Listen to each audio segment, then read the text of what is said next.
Бәріне сәлем, бүгін біз өткендегі сабақты әрі қарай жалғастырамыз. Свечной анализ бойынша бірнеше вариантты көрсеткен едім, АФУ, СФУ дегендерді де. Дәл соны үлкен таймфреймде қарастырып, келесі үшінші свечканың бағытын анықтауға болады. Мысалы, қазір мен апталық таймфреймді ашып отырмын. Және мынау свечкалардың бір-бірімен жұмысы арқылы келесі бағытты анықтаймыз. Оны қалай анықтаймыз? Мысалға, мына свечканы алатын болсақ, бұл төбеден жасылды шешіп, денесі астына түсіп, қайтадан тартылып, мына жерде жабылды. Мына жерде жабылды. Енді біз осыған қарап не анықтаймыз? Біз өткенде екі ғана осы екі свечканы ғана қарап, үшіншіні анықтаймыз деді. Үшіншісі қайда кетуі мүмкін? Денесін жауып тастағаннан кейін, төбесін шешіп тастағаннан кейін, біз айтушы едік, бұл SFU деп жасаушы едік, strong деп, confirmation ретінде. Яғни үшінші свеча бізде мына жерде ашылды. Баға негізі примерно мынаның қасынан ашылу керек еді. Еще gap down болып ашылған. Астынан ашылды. Бұл да тағы бір подтверждение, бұл баға төменгіге қарай кетеді деген. Яғни цель қалай болады? Цель осы өзі жабылғанның асты болады бірінші. Одан кейін историядағы свечкаларды қараймыз, сол жақтағы историяларды қараймыз. Сол жаққа цельді ұстаймыз, яғни мына жерде баға ашылса, біз осы жерде міндетті түрде шорт күтеміз. Сосын бізде не бар еді? Кітап бойынша көрсететін ғой. Баға егер құлайтын болса, міндетті түрде кішкене өсіп барып, сосын құлайды деген. Кішкене өскен кезде біз бірден кіші таймфреймдерге кіріп, 5 минут, 3 минуттарға сол жерден слом немесе коэм кішігірім, коэм зона құрғанын қараймыз, немесе жаңағы АФУ, СФУ шыққанын қараймыз, зона ретінде алып.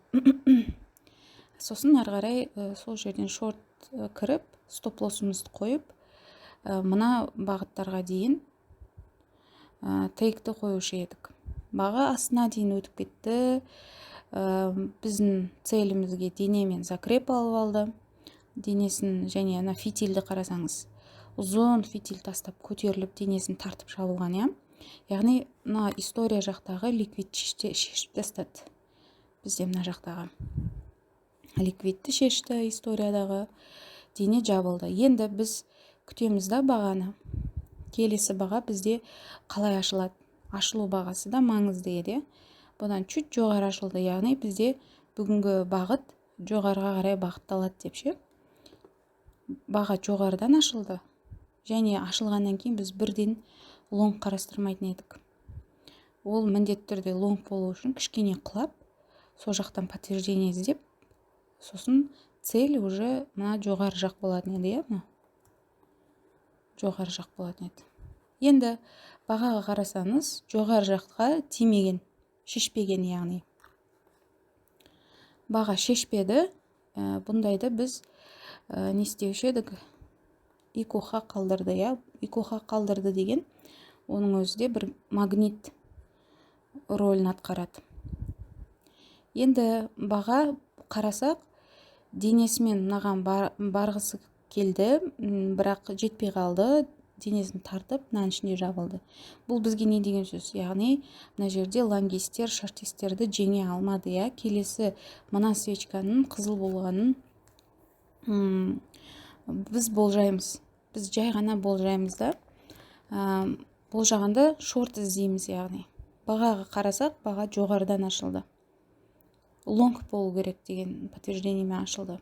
И бізге түсіндіреді, мысалға түсіндірмелер бар ғой, қаншама. Яғни бұл бізге лонгты көрсетеді. Мына жақта денемен дұрыс не дейді? Хай жасай алмады, ингалф ете алмады, жұта алмады мына денені. Келесісі бізде шорт болу керек еді. Шорт деген бір неміз бар, болжамымыз бар. Баға жоғар жақтан ашылды, бізге лонг дегенде болжам бар да. Енді осы кезде не іздейсіз? лонгта шортта болатын күндер бар. Осы жерде сіз баға айттық қой, егер ол лонг болу үшін чуть құлап беріп сосын өсу керек еді. Өскен кезде цель қалай болады? Цель бізде на 2х болады. Мына екеуі алынбай қалды. Осыған барғысы келіп тұр деген уже жоспар болуы мүмкін. Баға ашылып, мына жерлерде түсіп, мына жерлерде лонгқа подтверждение беріп, осы жаққа дейін көтеріп беруі мүмкін. Немесе баға бірден ашыла салып көтеріліп, ешқандай подтверждение ТВХ бермейді, көтеріліп түсіп кетуі мүмкін. Оны қалай білеміз? Мысалға, қазір мынау апталық, біз мына аптада айтамыз лонг болуы мүмкін деп. И бастапқы дневканы ашып қарасақ, қазір тоқтай тұр. Мына жерді белгілеп қойын. Біткен. Дневканы ашқанда мына аралықты қарап отырық та. Біз мына аралықта дұрыс алдым ба?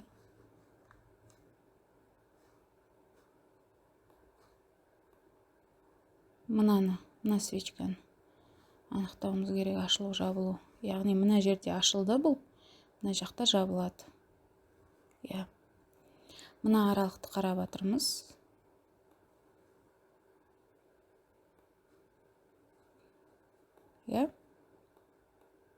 Так. Мынамды қатты алып көрсетіп қойыншы, қап-қарасы.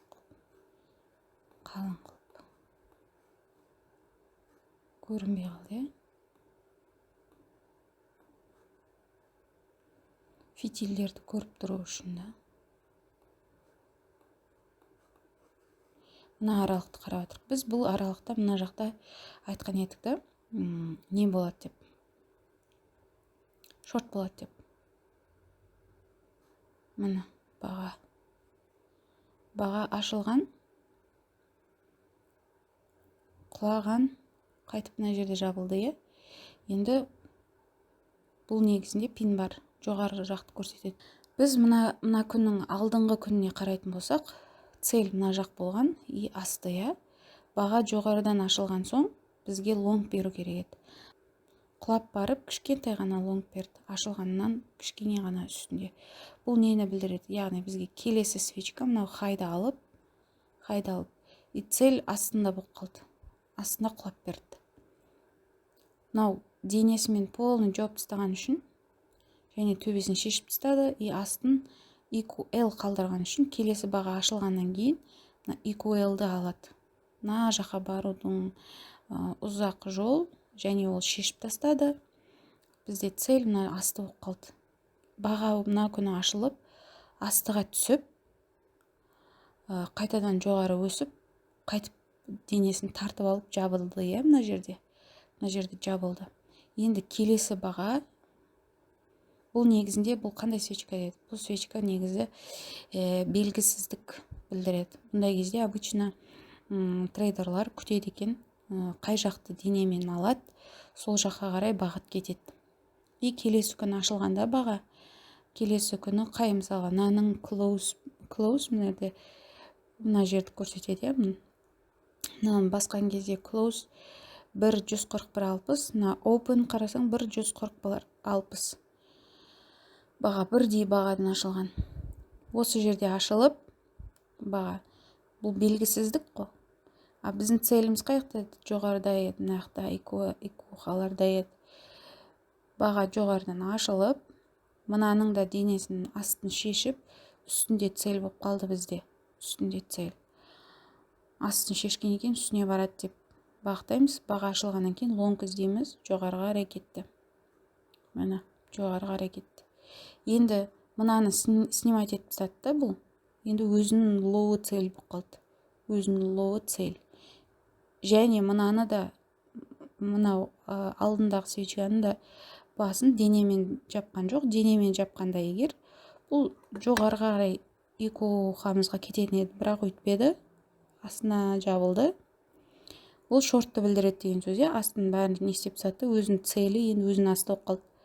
Өзінің астынан баруды жоспарлап жатыр. Келесі күн баға ашылғанда хайды қайтадан алып, бүкілін переснять жасау үшін, и астына қарай мынаны алған жоқ бізде. осы жақты орындап берді. Енді бағаны қараңыз, астынан жабылды. Баға қай жерден ашылған еді бізде? Баға мына жақта ашылды. Баға мына жақта ашылды, астынан. И мына жақтан жабылды. Аралықта таза қозғалыс, төбелері фитиль. Жоғары жақта алды ма? Алған жоқ. Бізге құлау үшін жоғары жақтағы фитильді алу керек. Келесі күні бұл геп даун болып ашылды. Геп даун болып ашылды да, баға, ол не деген сөз? Шортқа барады деген сөз. Шортты мынаның түбіне дейін бару керек еді. Ол жаққа дейін барды ма? Барған, бірақ жетпей қалды. EQL қалдырып кетті. EQL қалдырып кетті. Негізгі үлкен таймфреймде бізде шорт. EQL қалдырғанда магниттің рөлін ойнайды. Келесі күні свечка ашылды.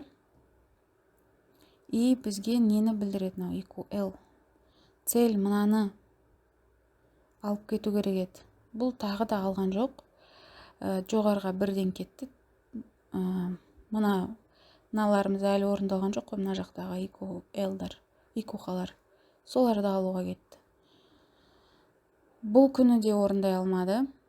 Снятие болды. Шорт болу керек еді. Және мына жердегі денем бәрін үлкен лонгистер жопсат, бұл лонгты көрсетеді. Бағаның ашылуы бірдей бағадан ашылды. Астына құлап барып, төбедегі біздің наконец апталық EQL-ді, апталық ликвидтерді алды. Ол үлкен апталықтың ликвидін шешкен екен, ол апталықтың астыңғы цельдарға бағыттайды өзінің жолын. Мысалға, мына жақ апталық еді ғой, мына жақ. Апталықты шешкен кезде баға. Біз уже мына апталықты шешкен кезде, еще екі аптаның несін шешкен кезде, міндетті түрде осының астындағы ликвид өзінікі мыналарға бағытталады. Дәл осыны мен алдыңғы сабақтарда long short деп практика жасап көргем. Дәл осылай практика жасап көруге болады. Мысалға, апталықты алып кесіп тастайға. Неге кесілмейді? Так, бәрін дәлдетіп.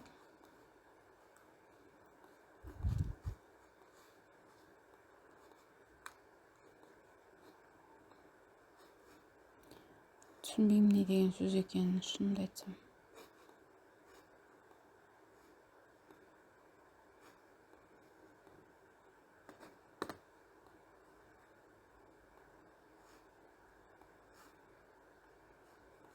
Енді күндікке барып, свечкалармен не істеп көрейік, жұмыс жасап көрейік. Мысалға, екеуіне қарап, не айтуға болады? Келесі күн лонг болу керек еді бізге. Бірақ бұл ашылды. Лонг ретінде мынау цельді де алған жоқ. Магнитім жоқ болып кетті.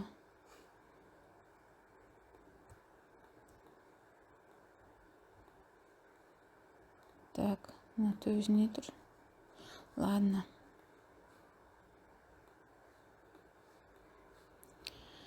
Мынаны алу керек еді ғой лонг ретінде.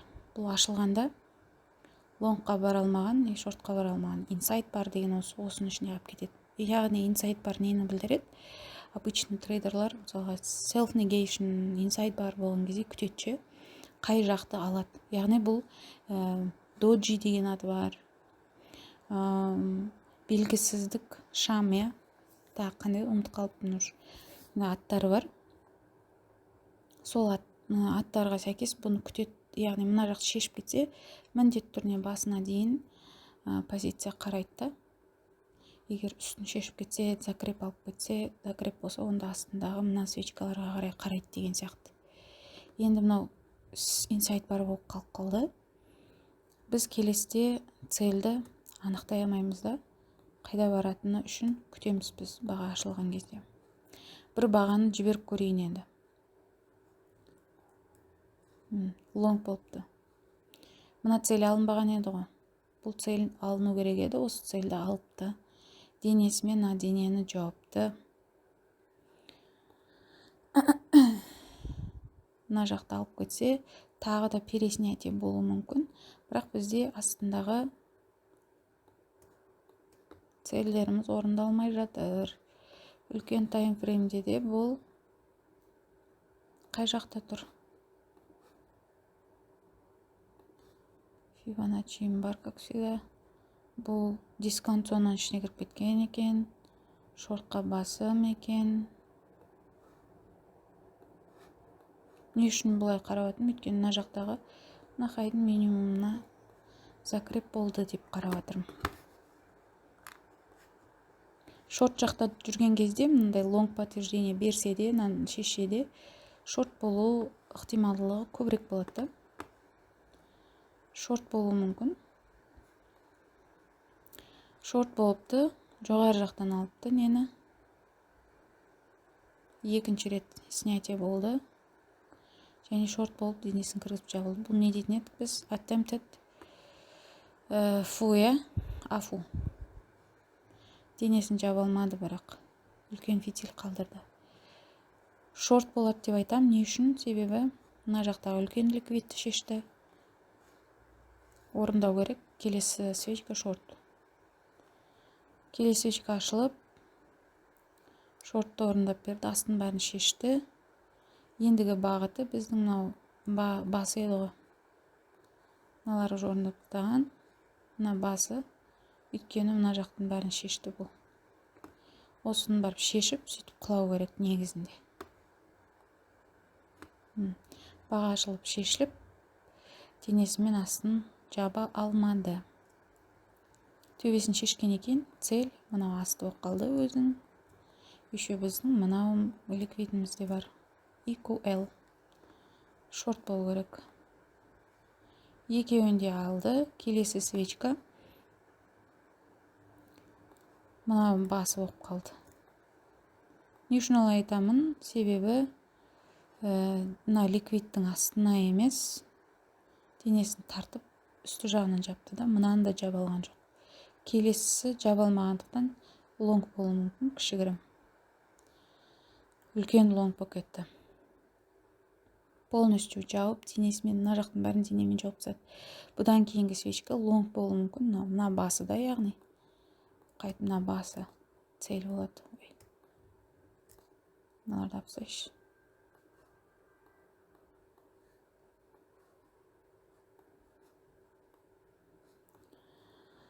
Лонг болды. Өзінің басы цель. И бізде мына жақтағы бас цель. Осы цель болу керек. Осыны шешіп құламаса,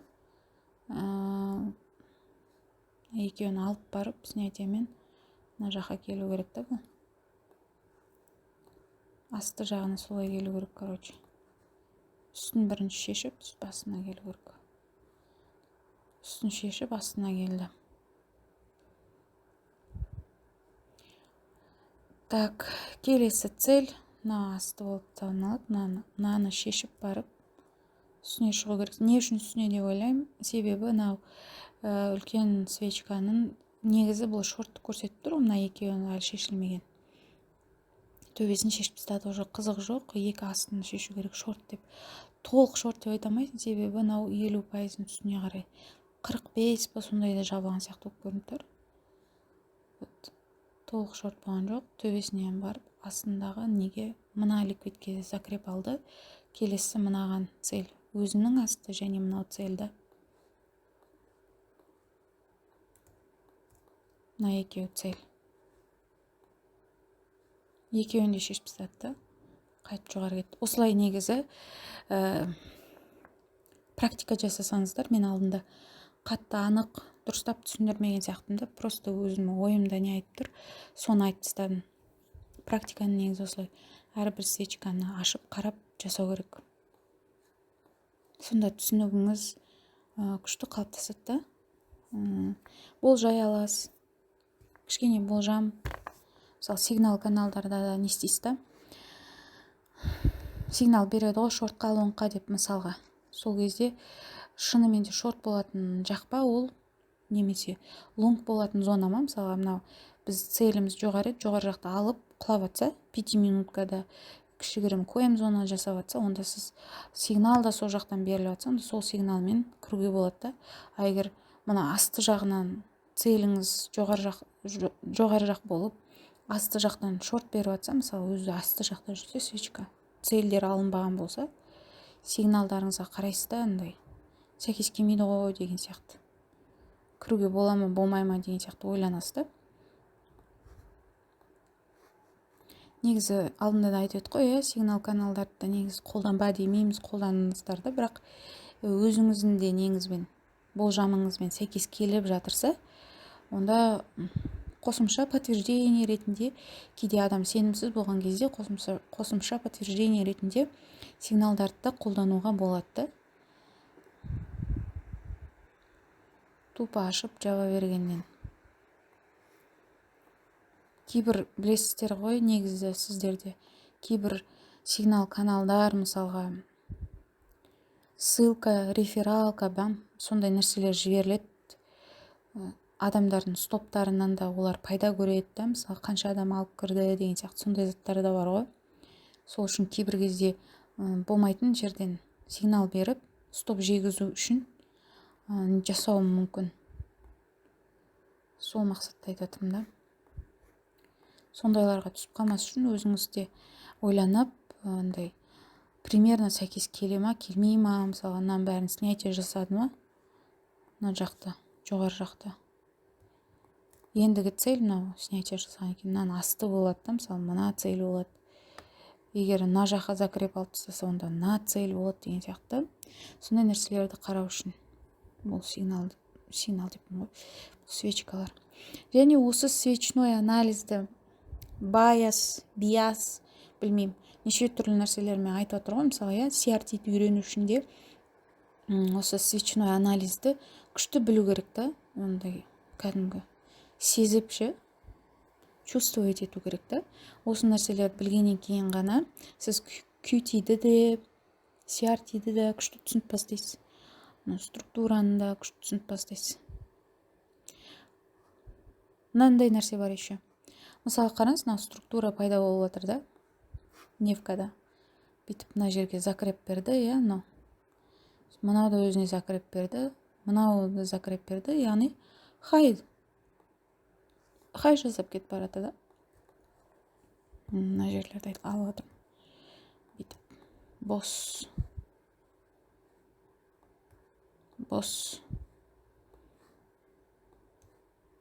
бос деп Ал мына жер ең минимумның сол жағындағы біріншісі чөч. Чөч болды, структура, характер өзгеріп жатыр.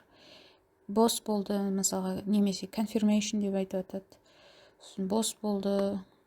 Енді мына хай, қазірше мына хай болып тұр. Осы хайды алуға тырысады. Мысалы, не үшін тырысады деп жатырмын?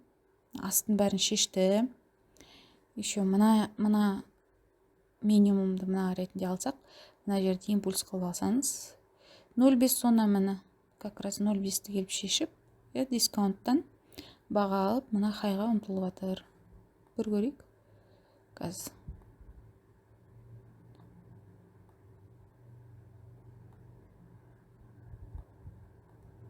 Үлкен таймфреймде шорт болып жатқан ғой. Үлкен таймдағы 0,75-тен қайтып жатыр.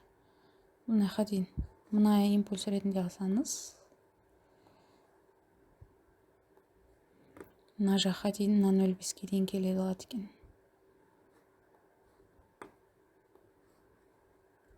Мына 0,5-ке дейін келе алады екен. Осыдан көтерілуі мүмкін да?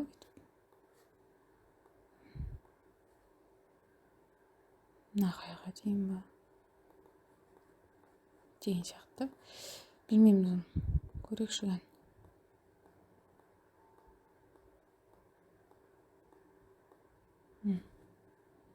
осылай қайға.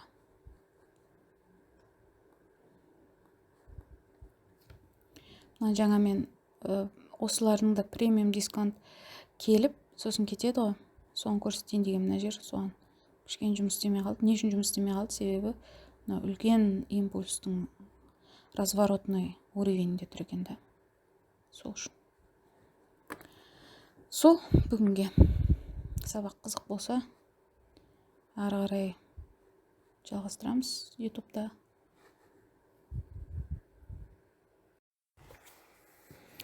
Сосын айтпақшы назатты айтайын деген ғой. Өткенде біреулеріңіз сұрақ қойдыңыздар ғой. Күшті стратегиям бар, 10-15 доллар ұстаймын, яғни 100-150 пипсе. Сосын адамдар 300 пипс ұстайды, соны қалай ұстайды білмеймін деген секілді. Рынокта негізінде мынандай нәрсе бар да. Ешкім білмейді 300 пипс жүреді ма, 150 пипс жүреді ма олшы. Оның барлығы болжам. Көбінесе адамдар бірінші ликвидті бірінші ТП ретінде алады да, сол бірінші ТП-ға барған кезде 50-70% жауып тастайды. Келесі ТП-ларға өте аз пайыз қояды. Өте аз, мысалы, даже бір лотпен кіріп 70% жауып та 30% буға қойып, солай 300 пипсқа дейін ұстайды. Яғни 300 пипсқа баратын бармайтын оларды білмейді негізінде. Ол барып қалса ғана айтады, міне 1000 пипс жүрді, міне 500 пипс жүрді деген сияқтышы. Бірақ олар өздері даже давно бірінші ТП-дан шығып кетті ма, оларды көрсетпейді ғой, мен бірінші ТП-дан шығып кеткен едім демейді. Барлығы байқасаңыздар, движение жүріп болғаннан кейін пәленбай пипс деп жазып қоядышы. Өйткені олар заранее білетін болса, оны алдын ала жазушы еді ғой. Байқаған болсаңыздар, ешкім білмейді рынокта қайсысы қаншаға дейін баратынын. Даже бірінші ТП-ға бармай разворот жасап кететін де нәрселер бар да. Оның барлығы не үшін? Себебі win rate-те 100% жасайтын стратегия жоқ деп айтып атады. Сондай нәрсе бар. Ол нәрсенің бәріне сене бермеу керек. Негізі ссылкамен әртүрлі брокерский компанияға да тіркеліп дегендей қаншама брокерский компанияға тіркеліпті, бәрін ашас қолданбайсыз да, мысалға біреулеріңіз проект көп деген сияқты сондай нәрселер бар.